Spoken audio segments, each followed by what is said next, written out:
We hear a lot about mastering our emotions, and that usually means burying them. But Epictetus, the Stoic philosopher, he had a different idea. This was almost 2,000 years ago. He wrote that some things are up to us, and some things are not. That's the distinction. That's the key to a kind of emotional control that doesn't need any suppression. So we're going to look at that, how to separate what you can actually influence from what you can't, and why trying to force yourself to be calm, it usually backfires. What does it look like to feel something fully and still be unshaken? Stoicism starts with a split, a simple one but radical. It says everything we experience fits into two categories. Things that are up to us and things that are and it's not just an observation, it's a tool for any difficult moment. The point isn't to stop caring about the world. It's to see it clearly, to quit wasting effort on what we can't control, and to focus all our power on what we can. Epictetus begins his handbook with this. He writes, some things are up to us while others are not. Up to us are opinion, motivation, desire, aversion. Whatever is our own doing. Not up to us are our body, our property, our reputation. Whatever is not our own doing, look at what he says is in our control. Opinion, motivation, desire, aversion, these are internal. They're the judgments we make. The choices we pursue, what we move toward or away from. Everything else, our health, our social standing, he puts outside our direct control. That's the Stoic map. Take an example, you get harsh feedback at work. The event itself, the words spoken, that's not up to you, it already happened. The opinion of the person giving it, that's also not up to you. You can't change their mind. So much of what feels urgent in that moment, it's in the category of things not up to you. Trying to control any of that is like commanding the weather. It just leads to frustration. What is up to you, your judgment about what those words mean, your motivation to improve or to get defensive, your desire to learn from it, or your aversion to the criticism. Your choice of response, that's your true workspace, that's where your freedom is. The Stoic move is to shift your attention, consciously, from the external event you can't change to the internal territory you command. The emotion isn't suppressed, it's examined. You ask, what judgment am I making that's causing this feeling? Is that judgment accurate? Is it helpful? That's control through understanding, not force. So think of one recent event, something that stirred a strong feeling, a traffic jam, a difficult conversation, a piece of news. Sort it mentally. What parts of that were truly, directly up to you, and what parts simply were not? This act of categorization, it's the first step. The most powerful one because it creates space between what happens and how you respond. In that space, you find your point of influence, you find your freedom. And that's exactly where the Stoics located our resilience, not in a stiff upper lip, in a clear-eyed understanding of where our power actually is. Your first emotional reaction, it's not a command. It's more like a suggestion. That's the core of the Stoic idea of assent. It's the second step after that initial split of control. An impression hits you. Anger, anxiety, disappointment. The Stoics called this the first movement. It's automatic, physiological. Your heart races, your face flushes. That's not where your freedom is tested. The test comes next. In the next moment you have a choice to assent or not to assent. That faculty of choice, that inner citadel of judgment, they had a word for it. Prohearsals, it's your capacity to look at what just arrived and decide, is this impression true? Is it complete? Or is it a distorted report? The emotion isn't the problem. It's your unquestioning agreement with the story behind the emotion. That's where things get tangled. Marcus Aurelius wrote about this constantly. In his private journal, he advised himself to strip away the story you've added. See the event bare and simple. Tell yourself the true nature of the thing you're upset about. He wasn't saying don't feel. He was saying don't believe every feeling without a second glance. Take a practical example. You're driving, another car cuts you off. The immediate impression is visceral. Heat rises, your grip tightens. The automatic judgment forming is, this person wronged me. They're rude, they're a threat, that's the impression. Now, here's the pause, the space for your proheresis, your faculty of choice. In that space, you examine the impression before you give it your assent. You might ask, is it true this person wronged me? Maybe they didn't see you. Maybe they're distracted by an emergency. Even if it was intentional, does their action define my peace? By withholding immediate assent, you create room for a different interpretation. The event stays the same. A car changed lanes abruptly, but the judgment you attach to it shifts. And so the emotional consequence shifts entirely. You move from anger to caution, or even a moment of empathy. The anger might still flicker, but you're no longer fueling it with your agreement. Think of a time you reacted impulsively, sent a sharp text, said a cutting remark, walked away in a huff. In hindsight, what was the unexamined impression you gave your assent to in that moment? Was it, this person is disrespecting me, or this situation is a catastrophe? We sign these emotional contracts without reading the fine print. Stoic practice is about becoming a more careful reader. It trains you to insert that moment of scrutiny between the spark and the blaze. This is control without suppression. You're not denying the spark exists. You're choosing not to pour gasoline on it. You acknowledge the feeling, you trace it back to the initial judgment, and you decide if that judgment deserves your endorsement. When you master that pause, you discover your emotional landscape isn't a tyrant to obey. It's a territory to navigate with wisdom, and that navigation leads to a profound kind of strength. One that's often misunderstood. The Stoics say it's not the event that upsets us, it's our opinion about it. That's where judgment becomes something you can use. It's more than just pausing, it's about changing how you value what happens. They had a term for everything outside our control. They called them indifferents. Not because they don't matter, but because they can't make us good or bad. They can't make us fulfilled or broken. Our real well-being, what they called virtue, comes from our choices. Our character, everything else sits in this middle ground. Wealth, health, reputation. They're preferred or dispreferred, but they're never essential to our moral worth. That might sound abstract, but it's a tool for emotion. They taught that distress comes from a misjudgment. You look at something external, a dispreferred indifferent, and you stamp it with a label.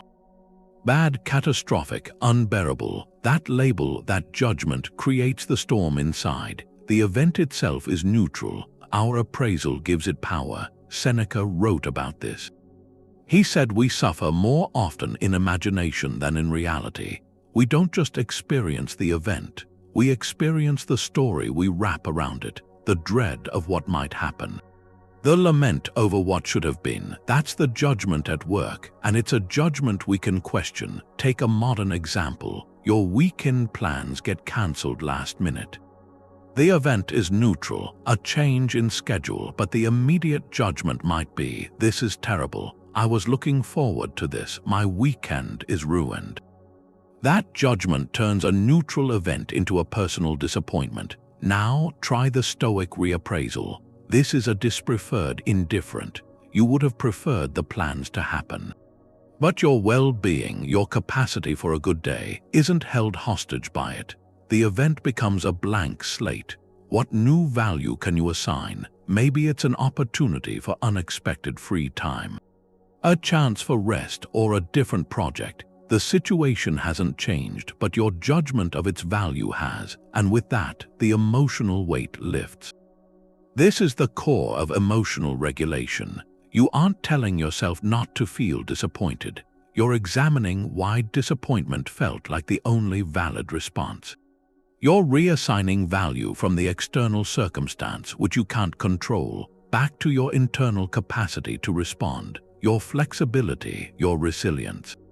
So here's a practice. Think of one current worry, not a crisis but a nagging concern. Write it down in one plain sentence, then try to strip it down to the bare event.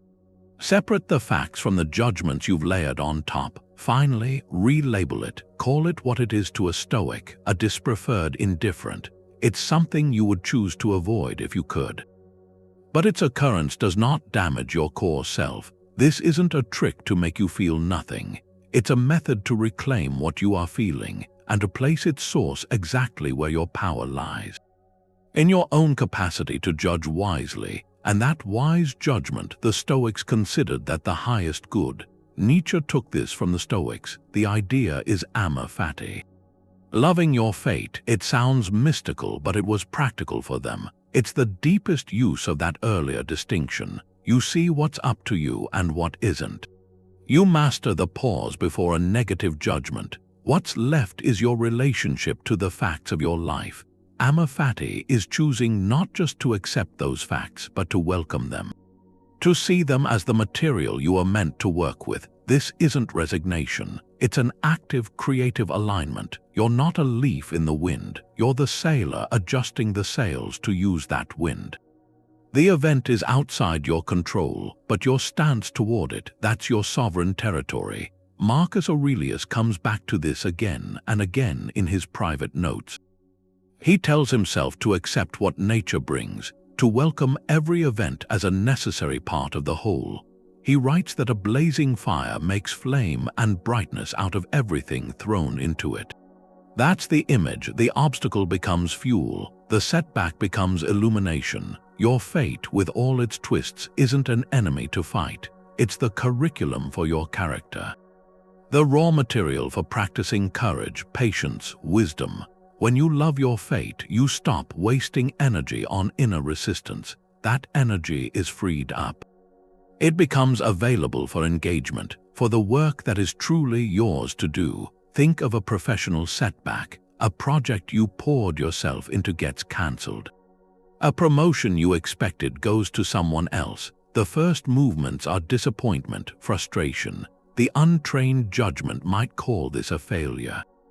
A disaster for your career. Amor Fati asks you to reframe it completely. This event is now part of your path. It's fate delivering a necessary turn. What new lessons does this material contain?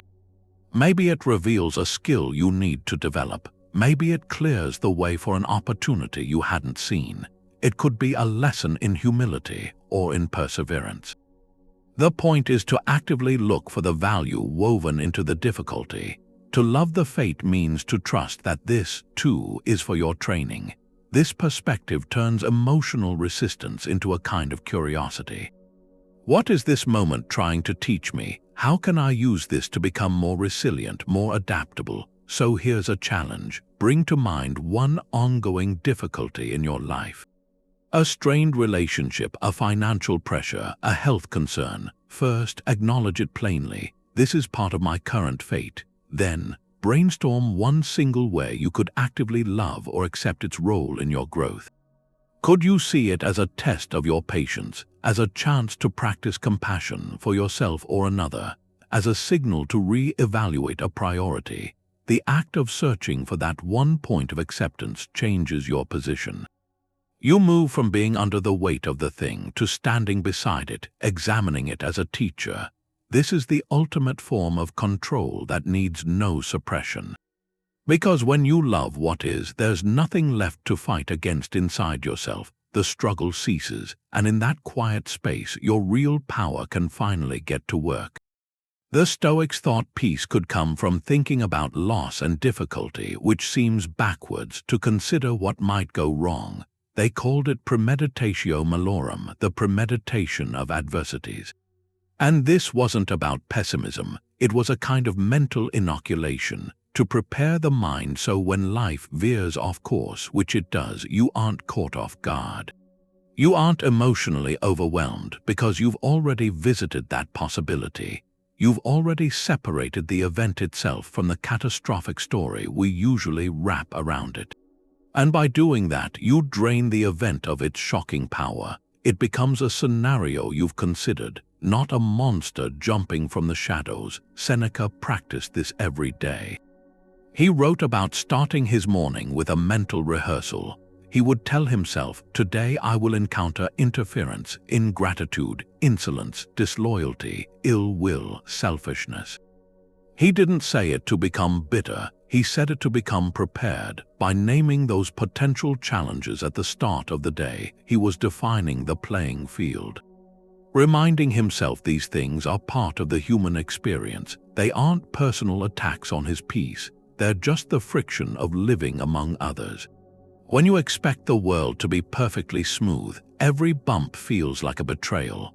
But when you acknowledge the road is naturally uneven, you learn to navigate it with better balance. That's the goal, not to live in dread, to remove the element of surprise that so often triggers our worst reactions. Think of it like a fire drill. We don't conduct fire drills because we want the building to burn down. We do it so if the alarm ever sounds, we don't panic. We have a practiced path to safety. Premeditation is a fire drill for your emotions. You calmly walk through a potential challenge in your imagination. You see it happening, and crucially, you see yourself responding not with chaos but with composure and virtue. You rehearse the version of yourself you want to be when under pressure.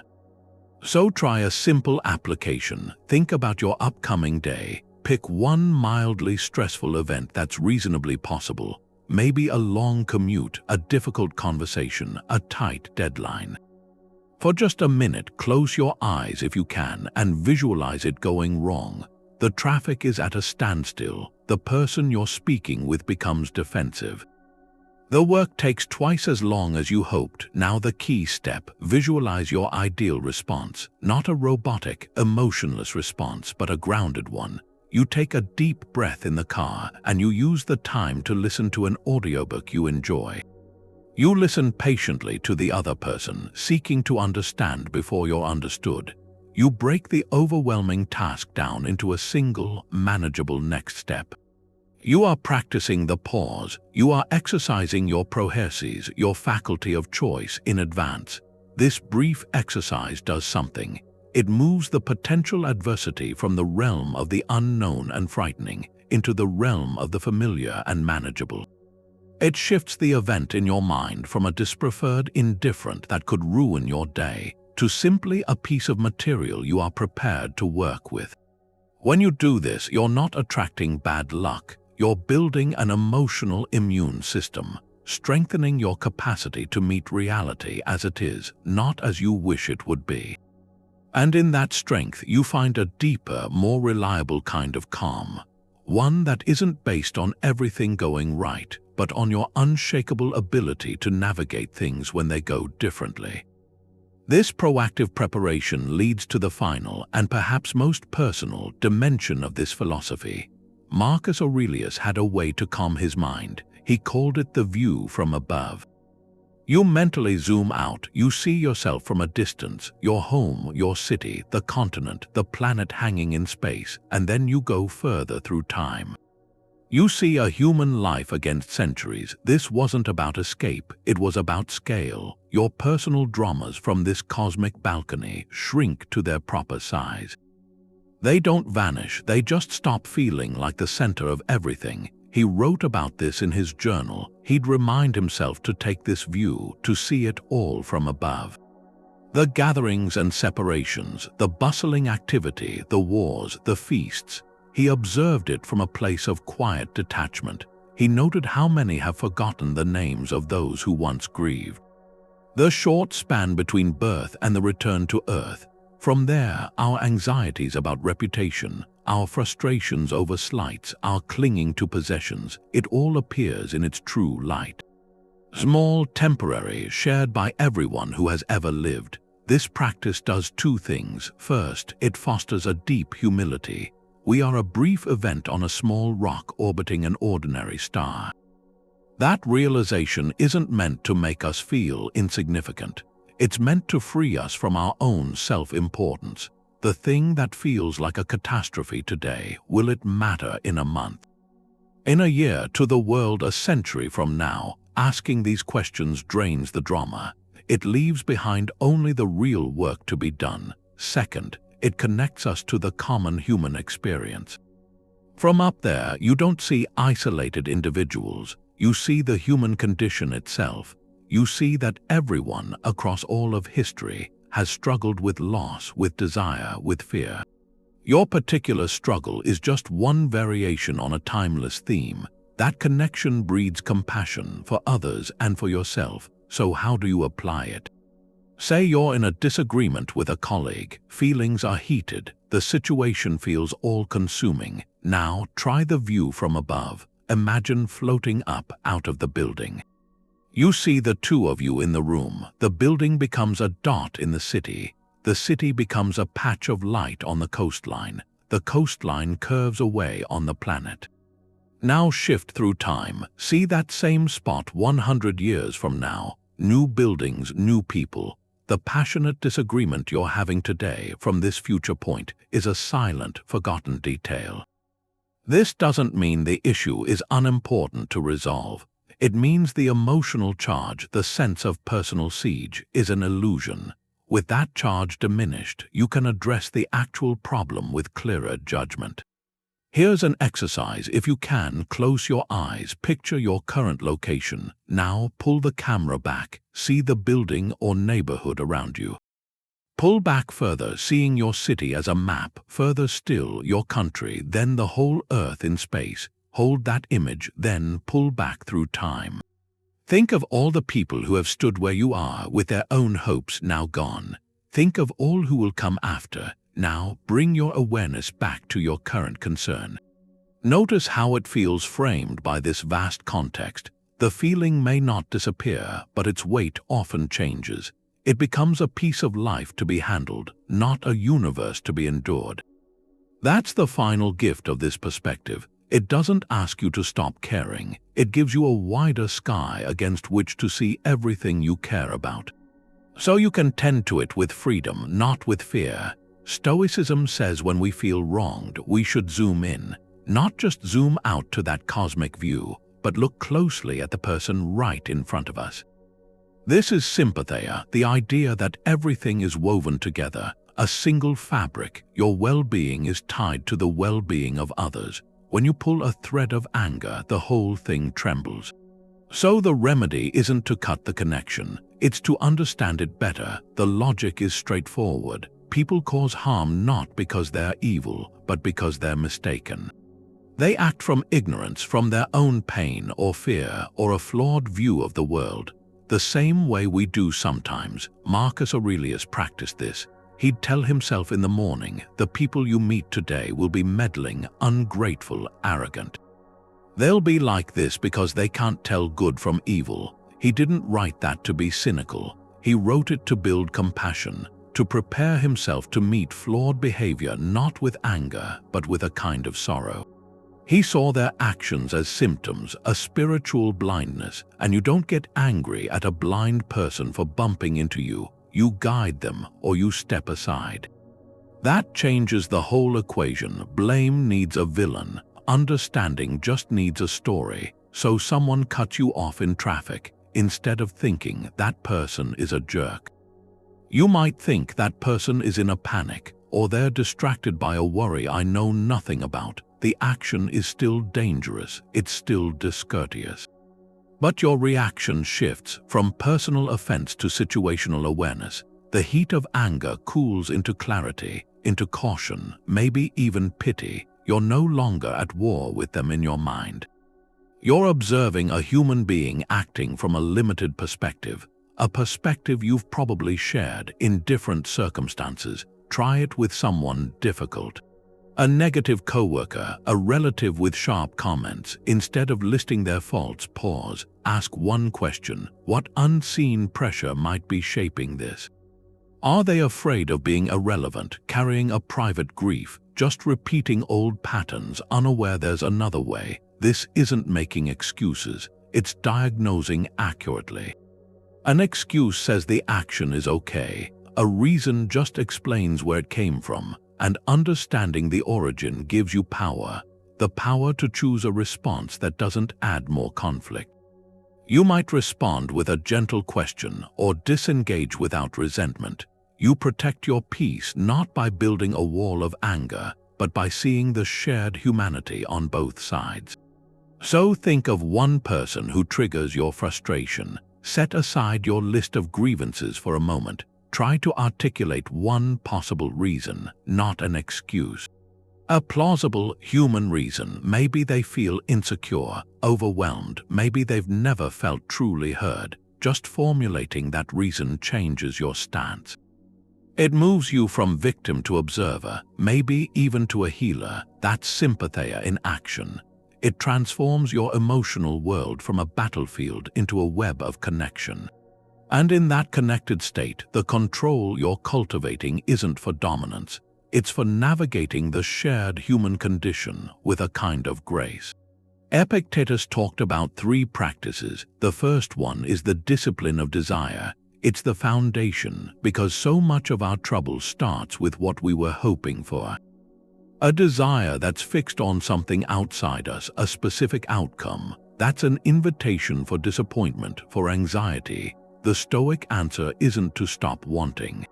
It's to want the right things, to point our wanting at what's actually within our power.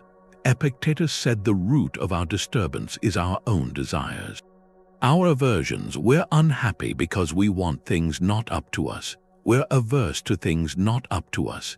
If you desire a promotion, you're tying your happiness to other people's decisions, to market conditions, to things you don't command. If you're averse to criticism, you're trying to avoid a reality that's already happened. So the discipline asks us to pull our wants back from those external targets. Aim them inward at our own character. Shift from wanting a specific outcome to wanting to act with excellence regardless. Move from wanting to be praised to wanting to be praiseworthy. Take a common desire, wanting praise at work. You finish a big project. The untrained desire is for your manager to recognize it, for colleagues to applaud. That desire is fixed on their judgment, their actions. It makes you vulnerable. If the praise comes, you get a fleeting high dependent on them. If it doesn't, you feel overlooked. Resentful. The discipline redirects that. You cultivate a different primary want. You desire to do your duty with integrity, to be thorough, to be collaborative, to meet your own standard. The external recognition becomes a preferred indifferent, nice if it happens, but irrelevant to your core satisfaction, which comes from knowing you did the work well. That realignment is liberating. Your emotional state isn't held hostage by someone else's opinion anymore. The practice is a constant, gentle correction. Noticing when your mind latches onto a future result and whispering a reminder, I don't control that result. What I control is my effort right now, my honesty, my courage, so let me desire those things instead. Desire to be patient in the long line. Desire to be kind in the hard conversation. Desire to be resilient in the face of the setback. When your deepest wants are anchored there, in virtue, you become unshakable. Disappointment loses its sting because you haven't invested your hope in the fragile world of outcomes. You've invested it in the durable world of your own choices. So identify a common desire you carry, maybe for a relationship to go a certain way, or for a financial goal to be met by a specific time, or for a conflict to resolve in your favor. Now reframe it. What virtuous attitude could you desire instead? If you want the conflict to resolve your way, could you desire to communicate with clarity, to listen with compassion? If you want the financial goal, could you desire to manage your resources with wisdom today? This isn't about giving up on goals. It's about changing what you cling to. You pursue the external goal with energy, but you cling only to the internal virtue. That shift is the essence of the discipline. It prepares the ground for what comes next. Once desires are aligned, then actions must follow. That's the second discipline Epictetus described, the discipline of action. It means performing your duties not for personal gain, but for the common good. Acting with justice, fairness, a sense of shared humanity. And when you do that, something shifts. Your focus moves from how an action serves you to how it serves the whole. In that wider frame, a lot of smaller, selfish anxieties just lose their footing. Marcus Aurelius put it plainly in his journal. In every action, he wrote, ask yourself how it affects you. Will you regret it, but then remember, a little while, and you are no one and nowhere. Like all the things you see now, all the people now living, your nature is to do, your business is to act, so do every act of your life as if it were your last. With dignity, with kindness, the point is profound, our time is brief, our individual concerns are fleeting. What gives action lasting meaning is alignment with something larger than ourselves. The common welfare, think of it as building a cathedral. A single stonecutter might spend years on one intricate carving, hidden high on a wall, a detail no one may ever see up close. If his only desire is personal fame, that work becomes a source of frustration. But if his action is framed as a contribution to a sacred space, a space that will serve a community for centuries, then the work itself becomes dignified. The action carries its own reward. The Stoic discipline asks us to see our daily tasks, however mundane, as stones in that shared cathedral. Take a modern team project at work. The untrained approach is often emotionally entangled with individual credit. You might feel slighted if your idea isn't highlighted, competitive if a colleague receives praise. Your actions become calculated for personal recognition. That creates a constant undercurrent of anxiety, potential resentment. Now apply the discipline of action. Your focus shifts from getting credit to making the project genuinely successful for the team, for its purpose. You share information freely. You support a colleague's good idea, even if it wasn't yours. You do the unglamorous task thoroughly because it needs doing. Your emotional state is no longer tied to the unpredictable mirror of external validation. It's anchored in the intrinsic value of the act itself. You acted with justice, with cooperation, for the common good of the team. That knowledge is a stable source of satisfaction, independent of who gets the applause. This practice transforms ordinary moments. Holding a door becomes a small act of civic kindness. Listening patiently to a complaint becomes an act of restoring dignity. Choosing honest words in a difficult conversation becomes a contribution to the integrity of a relationship. When you frame actions this way, you aren't just checking off tasks.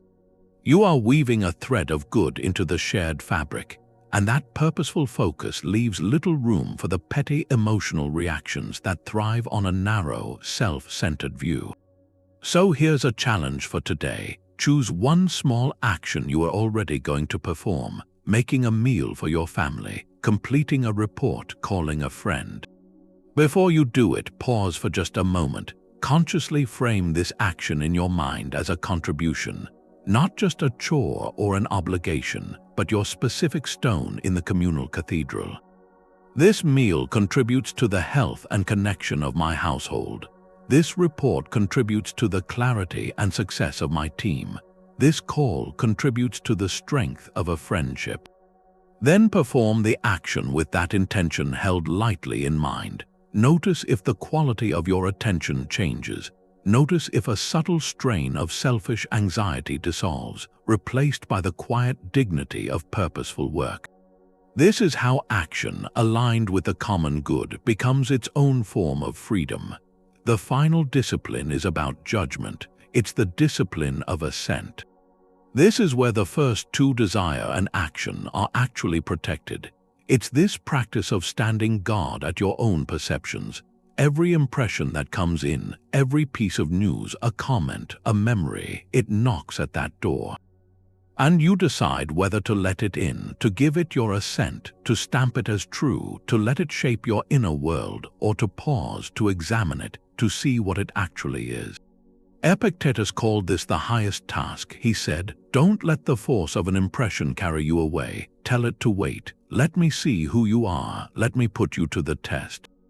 This is applying that power we talked about. It's not a one-time lesson. It's a continuous correction, a kind of mental hygiene. The core is scrutiny. You get an impression. Before you react, you interrogate it. Is this accurate? Is it complete? Or is it a distorted report colored by fear or past hurts or irrational desire? And what value am I assigning to this thing? Am I calling a minor inconvenience a catastrophe? Am I calling a difference of opinion a personal attack?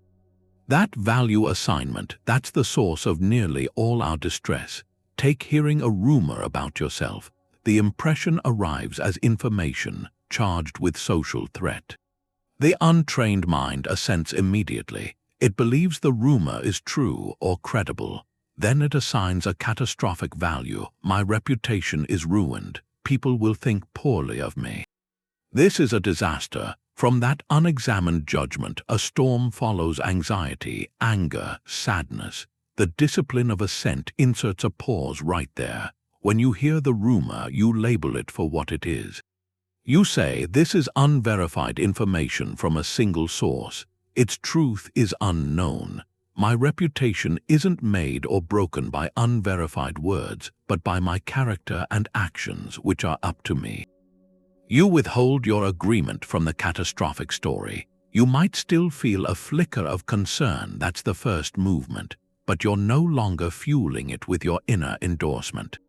The emotional wave without your assent starts to subside. You're left in a calm space, a space where you can choose a response, maybe seek clarification.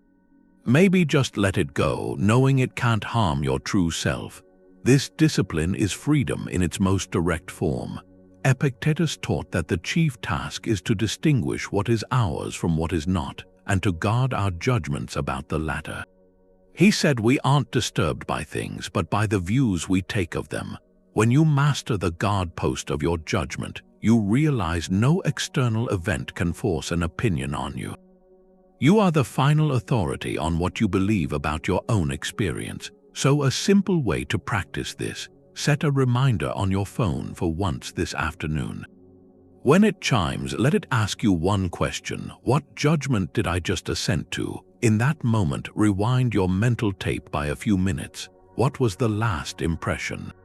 A worry about tomorrow, annoyance at a slow website, a feeling of inadequacy after scrolling. Identify it, then gently put it to the test. Was that judgment accurate? Was it helpful? Did I give my assent too quickly? This tiny act of awareness, repeated, trains the muscle. It builds the habit of being the watcher of your thoughts, not just the passenger. That's the essence of Stoic control, not a clenched fist but a discerning eye, and with that eye you see the world and yourself with a new clarity. All Stoic control begins with paying attention. They called it Prosoche. It's a deliberate, gentle watchfulness, not the kind that strains, more like a gardener walking through their plot in the morning. Noticing what's sprouting, what's wilting, what might need care, that's the foundational practice. Without it, the other disciplines, desire, action, assent, they have no ground. You can't redirect a desire you haven't noticed. You can't question a judgment that slipped by unseen. Prosoche is the light you shine into your own mind. Moment by moment, Epictetus spoke of this constantly. He told his students to watch over themselves as if watching for an enemy lying in ambush. That sounds intense, but his meaning was protective. The enemy isn't outside. It's our own automatic, unexamined reactions. The goal is to catch them before they take hold. Seneca wrote of examining his entire day each night, asking where he'd been careless with his judgments, where his reactions had been too hasty. That nightly review wasn't about self-punishment, it was training in awareness. Sharpening the ability to notice so that next time he might notice in the moment. This practice creates a critical space between the impression and your assent. Between the trigger and your reaction. In that space, your freedom resides. Without Prosoche, life just happens to you. Your emotions are whether you're stuck in. With it, you step under a shelter of awareness. You watch the weather and you choose when to step out. So cultivating it, it starts with a simple anchor. A routine activity you do multiple times a day. Washing your hands, walking through a doorway, hearing your phone chime. you choose one of these neutral events and give it a new purpose. It becomes your Prosoche cue. Every time you do it, it's a gentle bell, a reminder to check in, to ask a simple question: what is my mind doing right now? What judgment am I holding? What subtle desire or aversion is pulling at me? Take washing your hands. It's automatic. You turn on the water, lather, rinse. Now you add a layer of awareness. As the water runs over your hands, you pause internally. You scan your inner state. Maybe you find a low hum of anxiety about a meeting later, or a residue of irritation from a conversation an hour ago. You don't try to fix it immediately. You just note it. There's anxiety, there's irritation. By naming it, you've just created that space. You've separated yourself from the feeling enough to see it as an object in your awareness, not as the totality of who you are. That simple act of noticing is the entire practice. This isn't about achieving a blank, peaceful mind. It's about achieving an honest one. Sometimes you'll check in and find calm focus. Sometimes you'll find a storm. The value isn't in the content, but in the act of looking itself. Each look is a repetition, a strengthening of that mental muscle of attention. Over days and weeks, the space between impulse and action widens naturally. You start to catch the flicker of anger before it becomes a sharp word. You sense the swell of anxious desire before it drives a panicked decision. So here's an invitation. Choose one routine activity today. Let it be your Prosoche anchor. It could be reaching for a doorknob or taking your first sip of water in the morning. Every single time you do it, let it be a call back to yourself, a momentary return to the watchtower of your own mind. What do you discover there? Not to judge it, but to know it. This knowing is the first step, the most important step toward true self-command. The biggest misunderstanding about Stoicism is this word, Apatheia. It sounds like apathy. But it's not the same thing. Modern apathy is a numbness, a lack of feeling. Stoic Apatheia is the opposite. It's freedom from the destructive passions. The storms that take over, it's not about feeling nothing. It's about not being ruled by irrational feelings. The goal was a clear mind, so you could feel what's appropriate without being overthrown by it. Seneca talked about a steady joy, a consistent cheerfulness, not an empty calm, but a deep-seated gladness from within. This joy isn't the frantic high from good news. That can vanish. It's a stable warmth from living in agreement with your nature, from knowing your actions align with virtue. The Stoics called these the good feelings, the Eupatheiai. A reasoned wish, not a blind craving, a careful discretion, not fear, a well-earned joy, not a fleeting pleasure. Think about two responses to a friend in crisis. Apathy hears the problem and feels nothing. It offers a hollow word and moves on. That's detachment. Now Apatheia. You hear the same problem. You care deeply. Your compassion is engaged, but your response isn't panic. It's a calm, focused clarity. Because you're free from the passion of distress, you can think.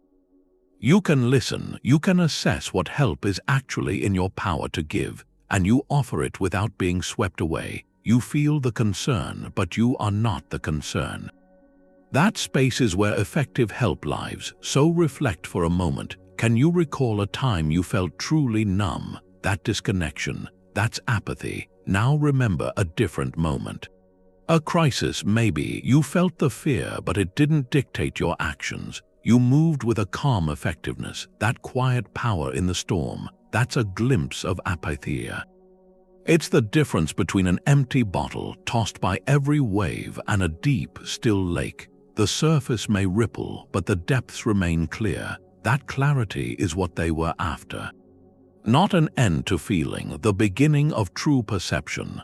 The Stoics had this phrase they'd add to any plan, fate permitting. In Greek, Eupatheiai, the reserve clause.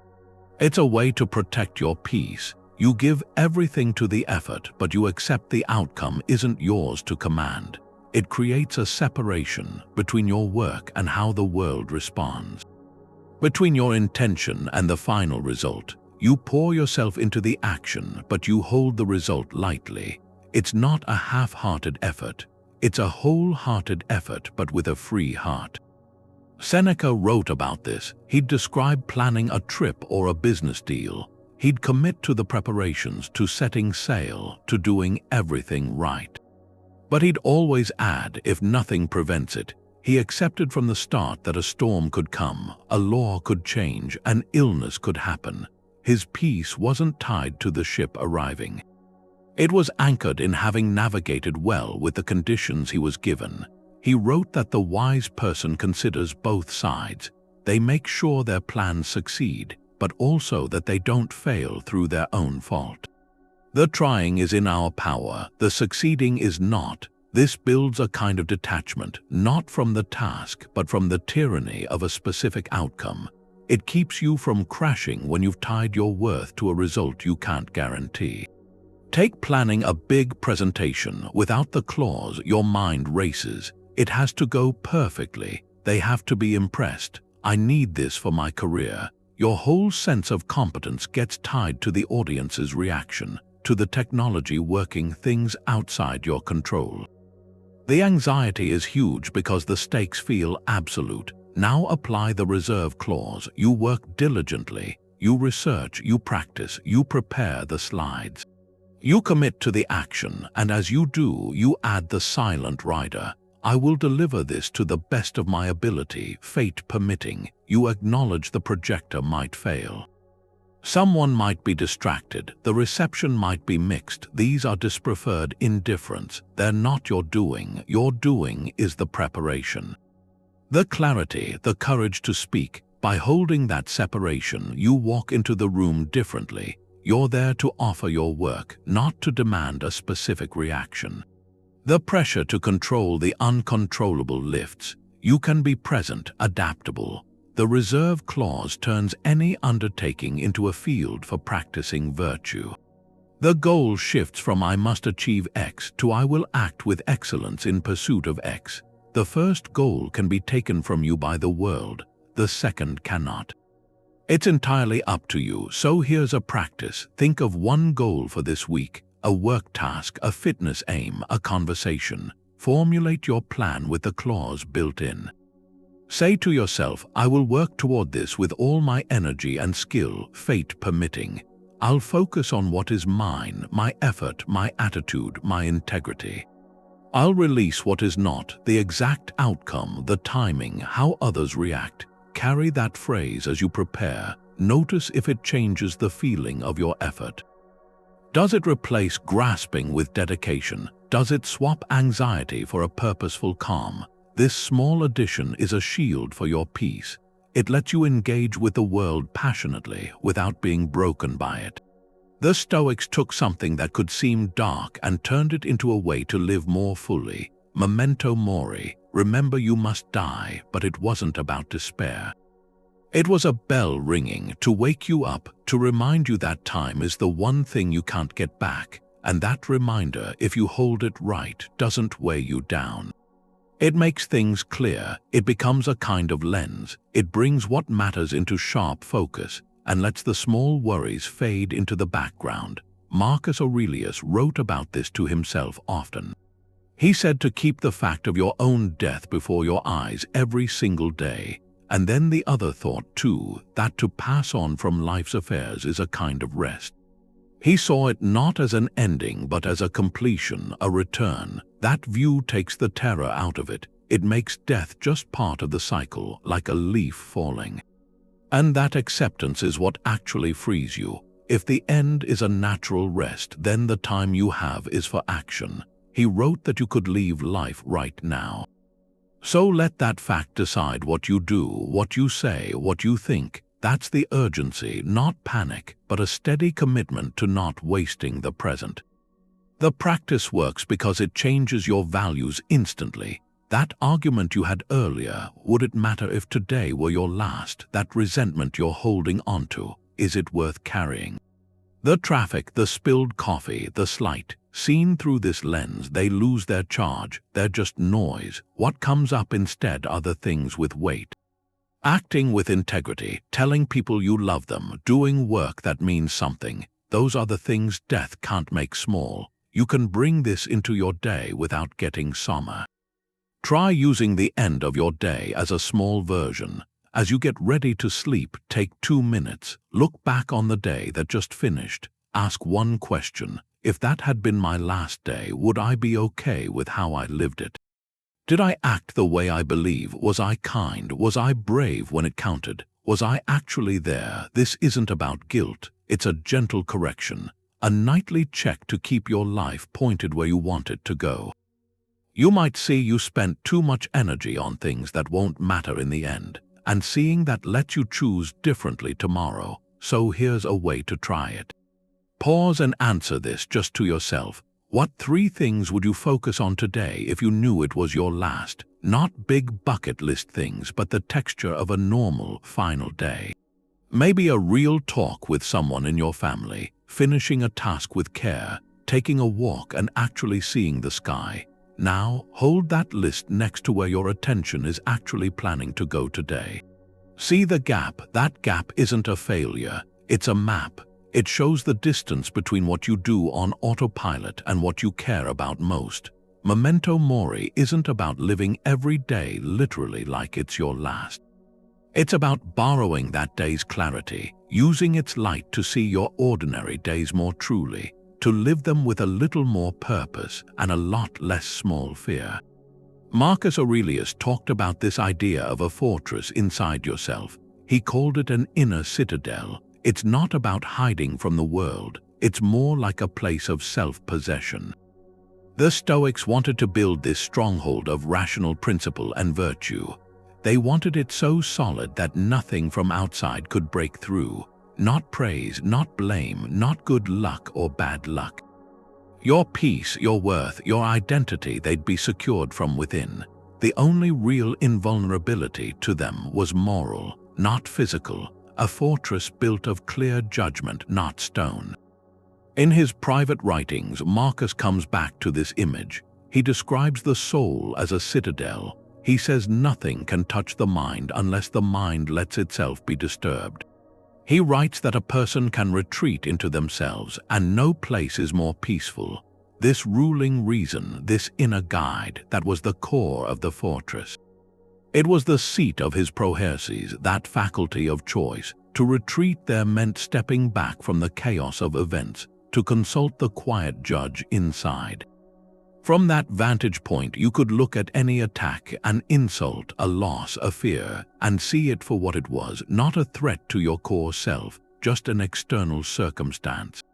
Something to be met with virtue. Take facing public criticism. Without that inner citadel, it feels like a direct assault. The words seem to define you.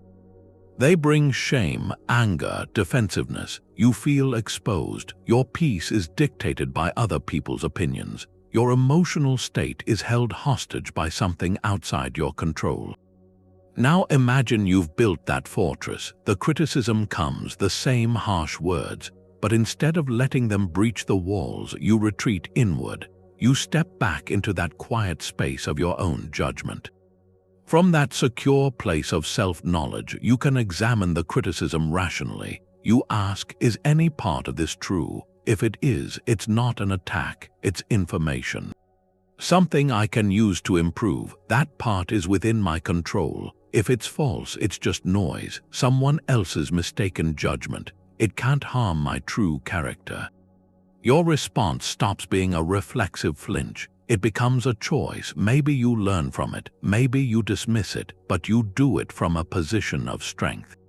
Because your sense of worth was never on the table. This is where all the practices come together. The split of control tells you the criticism itself isn't up to you. The discipline of assent asks you not to agree with a catastrophic story about it. The view from above shows you its small place in the grand scheme. The inner citadel is where you go to do all of that. It's the operational headquarters for your freedom. So here's a question to sit with. In one sentence, what would be the foundation of your own inner citadel? What single, unshakable principle would form the bedrock? Maybe it's a commitment to honesty, to kindness, to continual growth, to acting with integrity no matter the outcome. Identify that one core stone, because every time you act from that principle, you're laying another block in your fortress, and with each block you become a little more unassailable. Not by the world's standards, by the only standard that gives true peace, your own. Stoicism says emotional disturbance is a sign. It means we've mistaken something foreign for part of ourselves. That feeling of being hijacked by anger or anxiety, it's a warning light. It signals a case of mistaken identity. The Stoics had a word for correcting this. Oikeiosis, it means appropriation, making something one's own. It's the journey of recognizing your true nature, what's authentically yours, and disidentifying from the impulses and attachments that are not. So emotional control in this light isn't about battling yourself. It's about coming home to yourself. The core idea is we're born with a seed of rationality and a natural inclination for fellowship. Our development, our flourishing, comes from progressively appropriating these capacities. We learn to see our ability to reason as part of our essential equipment, to choose with justice, to connect with others, and conversely, we learn to see a raging fear as alien, or a compulsive craving, or a desperate need for status. They are visitors in the mind, not residents of the soul. They are things that happen to us, not things that we are. Our work is to stop claiming them as our own. This is a more advanced layer. The early Stoics described human development as a natural progression, from self-concern to concern for the wider rational community. We start by appropriating what preserves our own life and well-being, but as reason develops, we recognize something. Our true self-interest is inseparable from the common good. To harm the social fabric is to harm a part of our own nature. So oikeiosis is this twofold motion, pulling our rational and social capacities inward, making them the core of our identity, and pushing irrational, isolating impulses outward, seeing them as external objects to be managed. Take social anxiety, that tightness before speaking in a meeting, the worry about what everyone thinks. In that moment, what have you mistakenly appropriated as part of yourself? You've likely claimed the desire for universal approval and the fear of any disapproval. You've claimed them as essential to your being. It feels like if they judge you poorly, you are diminished. Oikeiosis asks you to reverse that. The desire for universal approval is an external, a preferred indifferent you cannot control. It is not you. What is you, what you can appropriate, is your capacity for courage, your ability to contribute a thoughtful idea, your potential for authentic connection, regardless of whether every single person is impressed. By making that shift, you change the emotional equation. The anxiety may still whisper, but you no longer answer to its name, you answer to your own. So here's a reflective prompt. Identify one emotion or desire you feel frequently. Frustration in traffic, the itch to check for likes on a post, envy of a colleague's success. Sit with it for a moment and ask this question. Is this feeling truly part of my rational, social nature? Or is it an external thing, a craving, a fear, a false judgment that I have mistakenly called myself? Just asking begins the work of oikeiosis.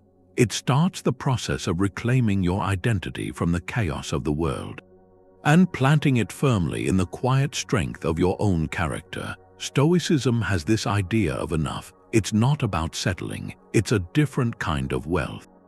They called it eudaimonia, a flourishing life, and they found it somewhere specific, not in the next goal or the next thing to buy, not in some future milestone, but in the sufficiency of right now, in the virtue you can practice here. Contentment was the result of other work, aligning your desires, acting for the common good, guarding your judgments. When you do that, you stop living in that gap, the gap between what you have and what you want. You start seeing the richness in what's already yours.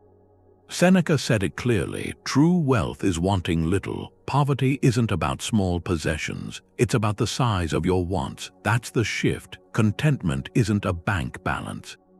It's the state of your desires. When your main want is to live with integrity right now, then you already have what you're seeking. You're already wealthy.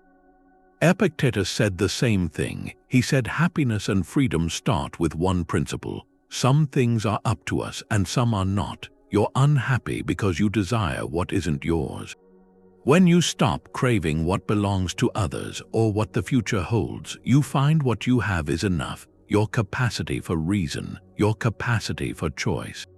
It's more than enough. Think about a simple meal. The untrained mind sits down to eat, but it's already somewhere else, scrolling through emails mentally. Replaying a conversation, comparing this dinner to something lavish online. The experience has this subtle lack. It's not quite good enough. Now look through the Stoic lens. This meal, this moment, is a preferred or dispreferred indifferent, but your engagement with it is up to you. You can choose to bring your attention to the taste. The warmth, the fact of nourishment, you can frame it as gratitude, as simple awareness. In doing that, you're practicing temperance, appreciation. The meal hasn't changed. But your relationship to it has. It transforms from lack to sufficiency. You find enough not in the food's quality, but in the quality of your attention. Or a walk in your neighborhood. Without this practice, a walk is just transportation, a means to an end filled with chatter about destinations and lists.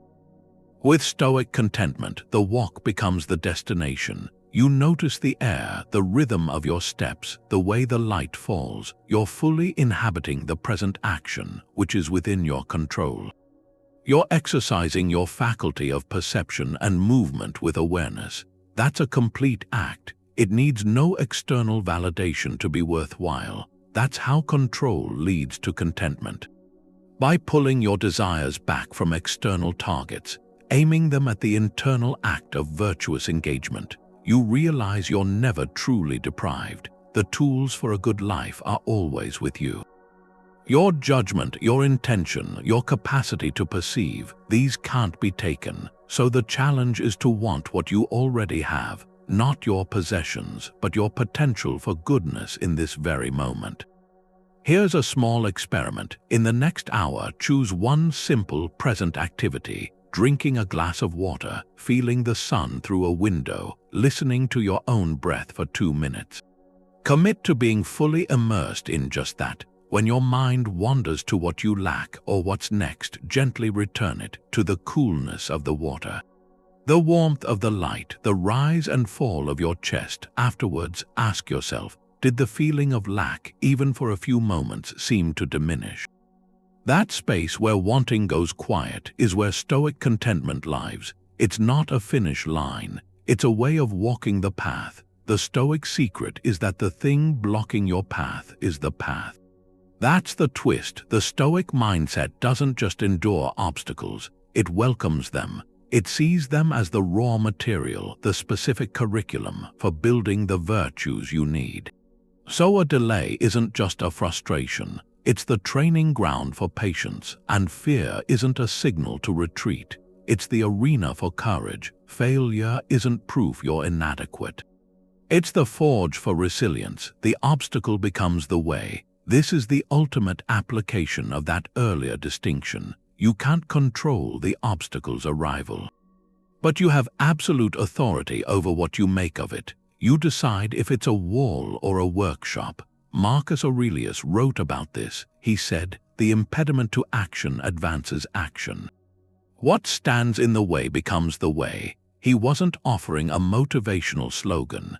He was describing a mental technology, a way of reframing reality so nothing can truly obstruct your progress, because everything becomes fuel for your growth. The roadblock isn't stopping your journey, it is the journey. Your task is to learn how to build a bridge with the very stones thrown in your path. Think of a common modern obstacle. A major project at work gets delayed. The launch date is pushed back by 2 months. The untrained emotional response is a cascade. frustration, anxiety about timelines, maybe resentment toward whatever caused the delay. You see the delay as pure loss, wasted time, a setback. Now apply the Stoic twist. The delay itself is a dispreferred indifferent. You would have preferred it on time. But its occurrence is now the raw material in front of you. What virtues does this specific material allow you to practice? Adaptability. The plan has changed, so you must flex and reorganize. Patience. You must work with the new timeline without letting agitation poison your effort. Creative problem solving. This extra time might reveal a flaw you can now fix or allow for a more polished outcome. The obstacle hasn't just been neutralized, it's been actively recruited. It's become the gym where your character muscles get stronger. This mindset transforms your relationship with difficulty. A difficult person becomes your teacher in patience and diplomacy. A financial constraint becomes your instructor in resourcefulness. Even physical hardship can become the ground for practicing endurance. The event remains challenging, but its meaning shifts entirely. It is no longer a random piece of bad luck. It is a deliberate, though difficult, gift. A piece of your training. So here's a reflective prompt. Name one current obstacle in your life. It doesn't have to be monumental. It could be a daily commute, a stubborn habit, a difficult conversation you've been avoiding. Now brainstorm one single virtue that this obstacle uniquely allows you to practice. If it's the commute, is it an opportunity to practice equanimity amidst chaos? If it's the habit, does it offer a chance to practice self-discipline in small, repeated doses? If it's the conversation, does it call for courage or perhaps compassionate honesty? Identify that one virtue, and for just one day, approach that obstacle not as a nuisance to be removed, but as a specific drill for building that specific strength. Notice how the emotional charge around it begins to change. You stop fighting the rock, you start looking for the leverage. The Stoics wrote these things down. Every night they had a practice, an evening review, a way to go through the day without letting emotions just sit there or get buried. It was a kind of debrief. A quiet talk with your own judgment. The point wasn't to list your mistakes, it was to see the link between what happened out there and what happened in here. To lock in what you learned. Seneca did this. He'd look back over his whole day. He'd ask where he'd been careless, where his words came out too fast. Marcus Aurelius left us the biggest example. His private journal, the Meditations, that whole book is an evening review, a long one, a man working through the ideas of a good life, night after night. The practice usually came down to 3 questions, simple ones. First, what did I do well? Where was I even a little bit virtuous? This wasn't for pride. It was to see a good habit and strengthen it. Second, what could I have done better? Where did I miss my own mark? And this was about analysis, not about beating yourself up. Understanding, not punishment. Third, and this was the key one for handling emotion. What judgments caused the bad feelings? That question goes to the source. You'd think of a time you got angry or anxious, and then you'd trace it back. What was the opinion I didn't even know I had? Did I decide a small problem was a disaster? Did I take someone's different view as an insult? Find the judgment, and you could use a Stoic idea to change it for next time. You don't need pages for this. A modern version can be very short, before bed, just a few minutes. Pick one strong emotion from today. Just name it: frustration, envy, worry. Then, in one line, find the judgment behind it. I was frustrated because I decided the traffic was stealing my valuable time. I was envious because I saw my coworkers win as proof of my own loss. Finally, write one short reframe for tomorrow using a Stoic idea. For the traffic, tomorrow I'll remember the delay isn't up to me, but what I do with the time inside it is. For the envy, tomorrow I'll focus on what I can actually improve and see their success as evidence good things can happen. This nightly habit does something deep. It puts a gap between you and the day's raw events. It lets you process a feeling by seeing where it came from. instead of just feeling it again or trying to shove it down. You're not hiding the frustration, you're taking it apart, and in taking it apart, you take away its power. You pull the charge out of the memory and leave a plan for better thinking next time. So here's something to try tonight, a one-sentence review. When you're in bed, ask yourself quietly, what was one judgment I made today that took my peace? And then, just as quietly, give yourself a kinder, truer version. That small step is how philosophy turns into something you do, how looking back each night builds a clarity inside that doesn't shake. The Stoics had this North Star for how to act the sage. That was their ideal, a figure of perfect wisdom and virtue. Nobody actually claimed to be the sage. But it was a tool, a compass. When emotions came up, they'd ask, what would the sage see here? That question creates a pause. It pulls you out of your own immediate reaction. Let you borrow a calmer perspective for a moment to see your situation through a different lens. Epictetus told his students to keep Socrates, or a philosophical ideal, before their eyes in hard moments. He wasn't saying be Socrates, he was giving them a mental model, a template for a reasoned response. The point is distance. When you're drowning in a feeling, it's hard to think. Invoking an exemplar pulls you to the shore. You stand beside that wiser guide and look back at the churning water. From there, the path out can become visible. They used historical figures too, like Cato the Younger. They spoke of his integrity, his commitment to principle even in defeat, facing a temptation to cut a corner or rage against an unfair loss. They might ask, how would Cato bear this? The answer wasn't about mimicking his specific actions, it was about accessing the quality behind them, his steadfastness, his refusal to let circumstance dictate his virtue. That's the quality you aim to channel. You can apply this now. Say you get a cutting insult in an email or a meeting. The first reaction is hot, personal. A story forms, this is an attack on my worth. Now insert the question. How would someone known for profound equanimity see these same words? They might see them as noise. A reflection of the sender's state, not a verdict on you. They might see an opportunity to respond with grace, or to simply disregard what holds no truth. The insult hasn't changed, but by viewing it through this borrowed lens, you change your relationship to it. You create a gap between the provocation and your reply. This works with fictional characters too, anyone whose composure you admire. The idea is to have a pre-chosen mental ally for moments of turbulence, so here's a prompt. Choose one figure, historical or fictional, you associate with calm wisdom.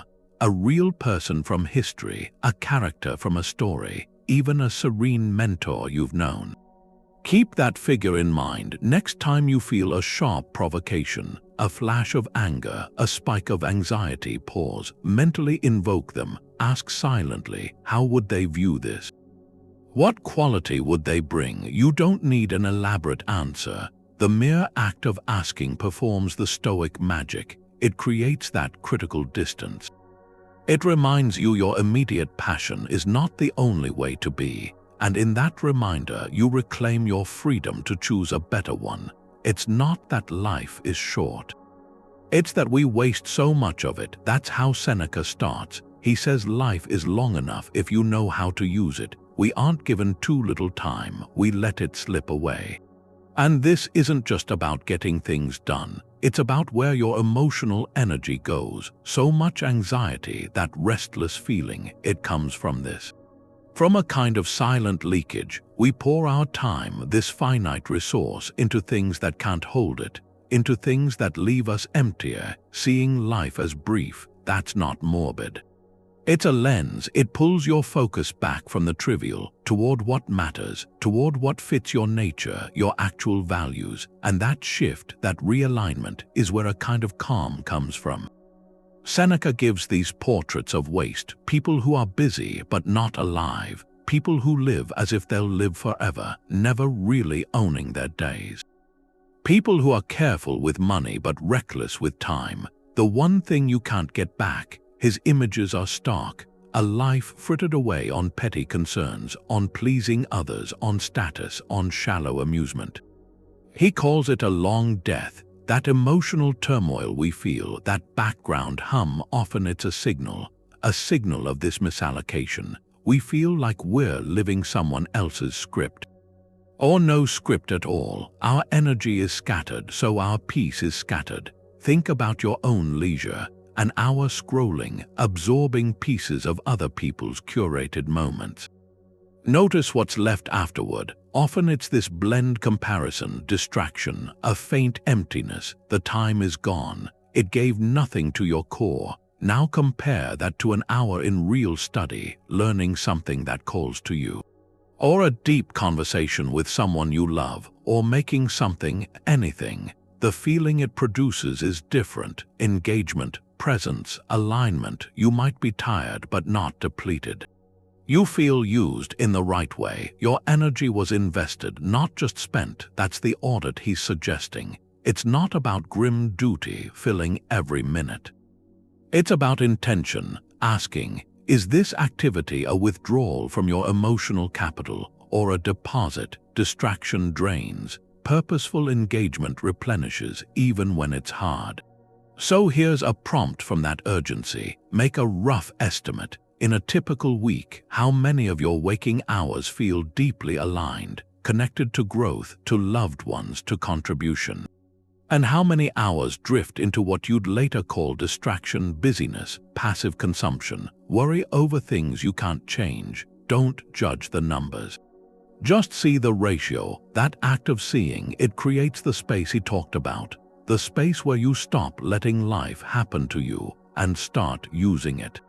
Where you take your energy back from the trivial and point it toward what makes a life long and rich and actually yours. Stoicism shows something you might not expect about control. You find it by letting go. That's the paradox. If you try to make a feeling go away, you give it more power. You end up fighting a piece of your own experience. You treat it like an enemy. That fight is tiring. It feels like control, but it's really a kind of slavery to the thing you're fighting. True control is different. The Stoics said it's not about commanding the emotion. It's about commanding your relationship to it. You stop trying to tell the river where to flow. You learn to steer your boat. Epictetus put it clearly. He said freedom comes not from fulfilling desires, but from removing desire. That sounds harsh at first. But look closer. He's pointing to the chains we make when we want to control what isn't ours, wanting someone to like us, wanting to undo the past, wanting an anxious feeling to vanish right now. Each of those wants is a link because getting it lies outside us. The moment you stop wanting to control that external thing, the feeling, the opinion, the outcome, the chain falls away. What's left is your ability to choose your stance. That's the only control that doesn't slip away. Think about trying to control a river with your hands. You stand in the current, pushing against the water, trying to make it go your way. It's a battle you can't win. You'll end up soaked and exhausted, farther downstream than where you started. That's what forced emotional suppression is like. The feeling is the river. Your attempt to stop it by will is the pushing. The Stoic way is different. It's the skill of the navigator. You accept the river's flow as a fact. You don't waste energy fighting it. You focus on reading the currents, adjusting your rudder. Steering your boat toward your course. The river's power is still there, but it's not your enemy anymore. It becomes the medium for your mastery. Where are you standing in the river, pushing? Maybe trying to make a family member see your point, getting frustrated when they don't. You're trying to control their judgment, which isn't yours to command. The shift is to let go of that impossible task and focus only on your own response. Can you express your view clearly and kindly, no matter how they take it? That's your rudder. Or maybe you're trying to force yourself to feel confident before a presentation, criticizing the nerves in your stomach. That's trying to control the river. The shift is to accept the nerves as a sign you care and put your attention on your preparation, on the sincerity of your delivery. That's your steering. Find one area where you feel that exhausting push, that effort to force control. Is it over a friend's choices, a colleague's work, the pressure to seem upbeat all the time? Now pause, ask yourself what it would look like to drop that struggle, to stop pushing against the water, and what one adjustment you could make to your own rudder instead.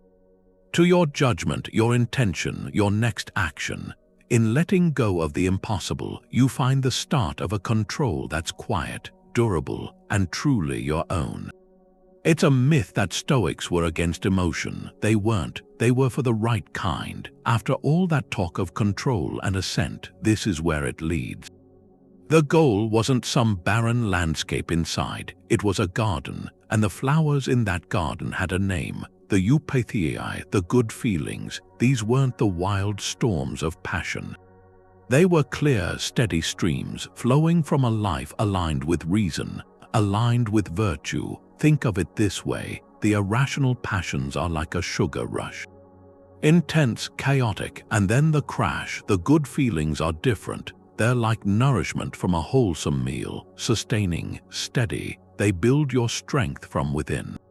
The Stoics actually mapped these out. Chrysippus did. They saw joy not as the giddy thrill of getting what you want, but as a deep gladness coming from living with integrity. Right now, they spoke of caution not as the paralyzing grip of fear, but as a reasoned carefulness, helping you navigate real risks, and they described a form of wishing. Not a desperate craving for external rewards, but a calm, rational desire for what is genuinely good, your own moral progress. That's the emotional life they cultivated. Built on truth, not illusion. Take happiness, two different kinds. Imagine the irrational elation of winning a bet. Your heart pounds, there's a rush. A temporary high, it feels fantastic, but it's completely tied to something external, something random. When it fades, and it always does, you're left where you started.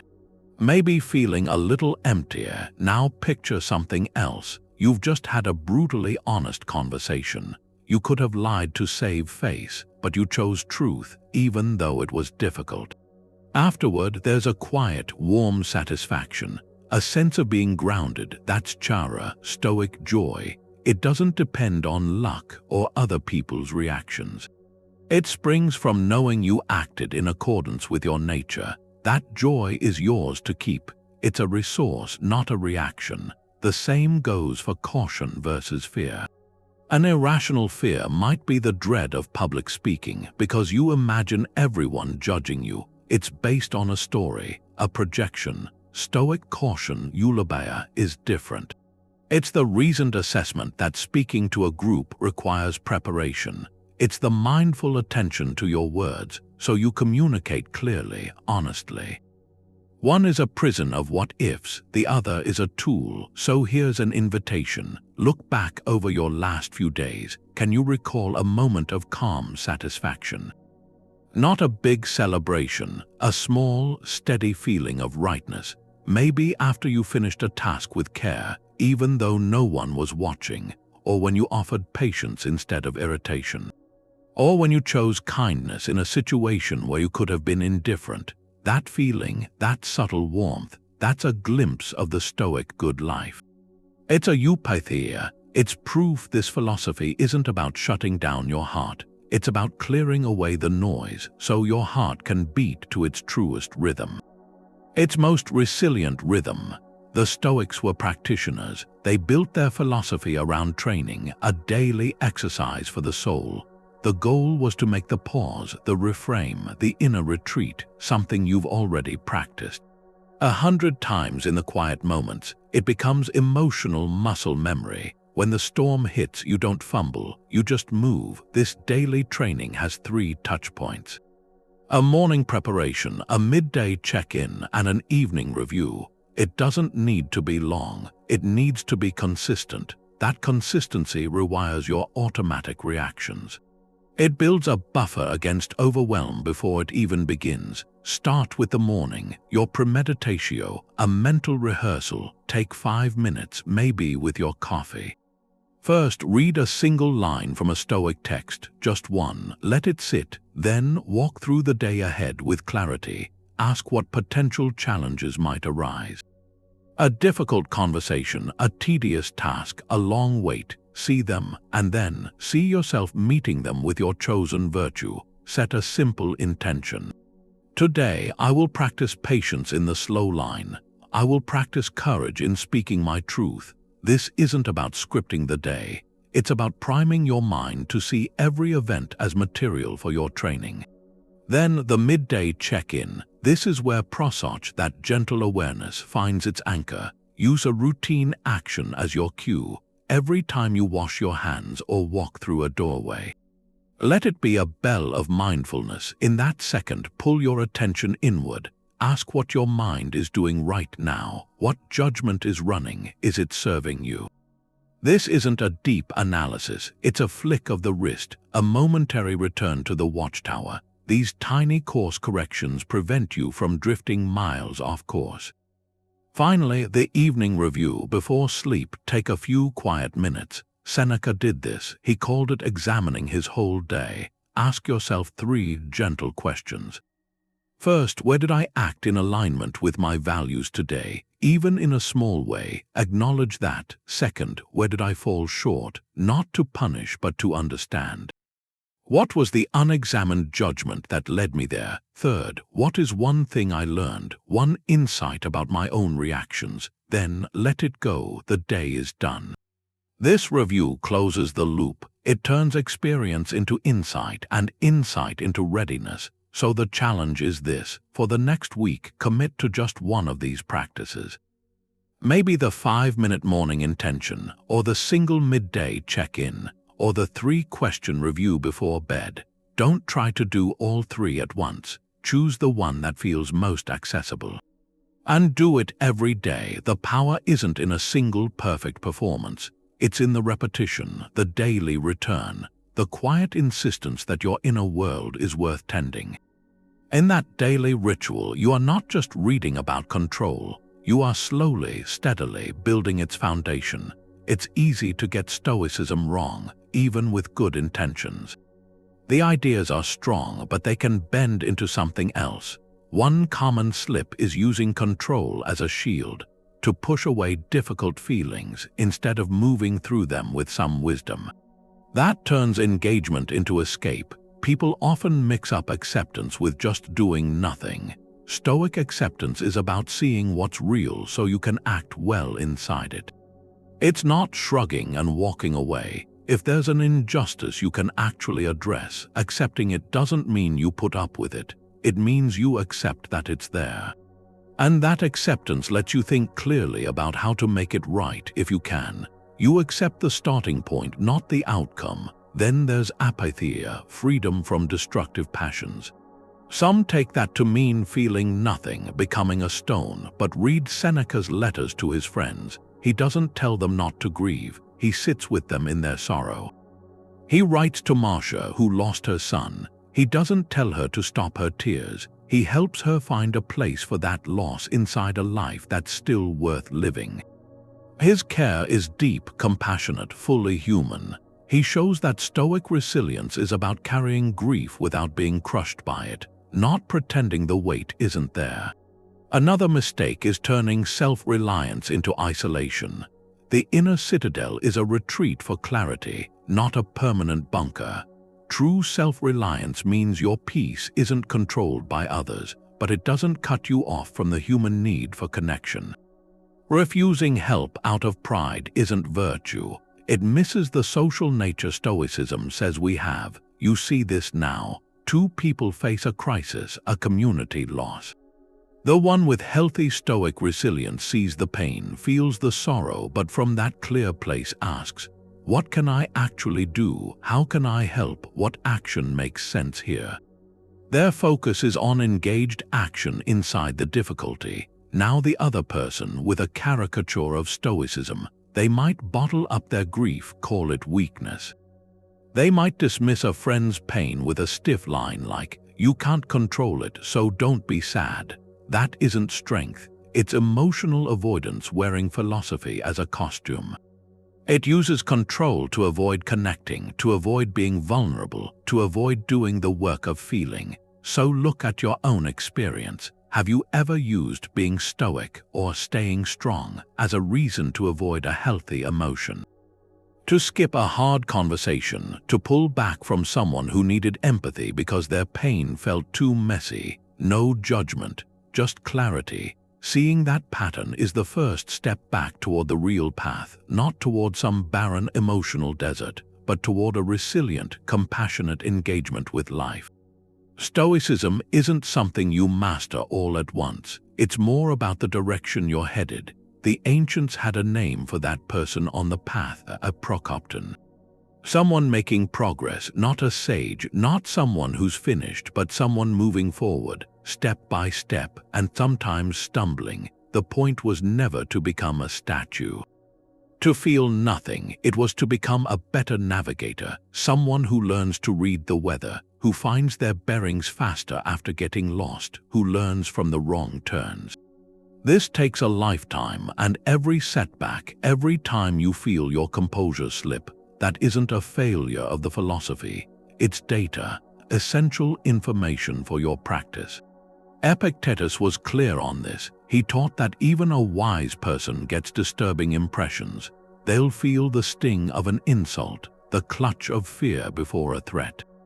The difference is what happens after that. The wise person isn't conquered by the impression. They don't give it their assent. They don't build a whole story on top of it. So if you feel a rush of anger or a wave of anxiety, that doesn't mean you're bad at stoicism. It means you're human. The progress happens in the space that opens up after that first rush. Can you notice it a little sooner than last time? Can you question the judgment behind it before you act? Can you recover your center in minutes instead of hours? That gap, as it shrinks, that's where your freedom grows. Think of it like physical training. If your goal is to run a mile, you don't call it a failure the first time you have to stop and walk. That's just part of training. The missed workout next week doesn't prove you'll never get there. It's just a reminder to lace up your shoes again the next day. Emotional fitness is the same. You might have a day where you snap at someone or spiral into worry over something small. That's your emotional walk break. The Stoic response isn't to berate yourself for not being perfect. It's to use that lapse as feedback. What triggered it? What unexamined judgment was running? How can you prepare for that trigger next time? And then you resume the practice. This changes the whole thing. You're not building a wall against emotion that must never crack. You're cultivating a garden of awareness, a garden that grows more resilient each season. Even after a hard frost, the fact that you're aware you lost control, that itself is a huge sign of progress. Before, you might have just been the reaction. Now, you're also the observer of the reaction. That split in your consciousness, that's the foundation. So take a moment, look back over the last week, not with criticism but with curiosity. Like a researcher, can you find one small, concrete sign of progress? It doesn't have to be big. Maybe you caught a rising frustration and took a breath before speaking. Maybe you recognized a desire for external validation and chose to focus on the work instead. Maybe you just understood one of these concepts a little more deeply, and that understanding created a new space inside you, that small shift, that tiny point of light in your awareness. That's the true measure. It's the evidence that you are, in fact, a Prokopton moving forward. Stoic thought shows you something about control. It's not about force. It's about clarity, a kind of control that doesn't fight feeling but sees where it comes from. It's a practice, managing your judgments, your actions. Not a war against emotion, but a stewardship of your attention. It starts with a split, a dichotomy. Some things are up to us and some are not. That distinction is the map. It shows you where your power is, in your opinions, your motivations, your desires and aversions, your inner world. From that map you get the disciplines. The discipline of desire, to want only what is yours. The discipline of action, to act for the common good. and the Discipline of Assent to guard the gate of your own judgments. These aren't abstract, they're tools for the moments that test you, the daily rehearsals like premeditation preparing your mind, the nightly review turning experience into insight. The view from above for perspective, the inner citadel for retreat, all of it builds toward one skill, the ability to meet reality as it is, not as you wish it would be. And to respond from principle, not panic. Marcus Aurelius wrote it, "You have power over your mind, not outside events. Realize this and you find strength." The tranquility he talks about comes from that, accepting what is not in your power and taking full responsibility for what is. That's the practical heart of it. It's not a philosophy for the scroll, it's a training manual for building resilience in a chaotic world, for finding clarity when everything feels clouded, for engaging with life without being broken by it.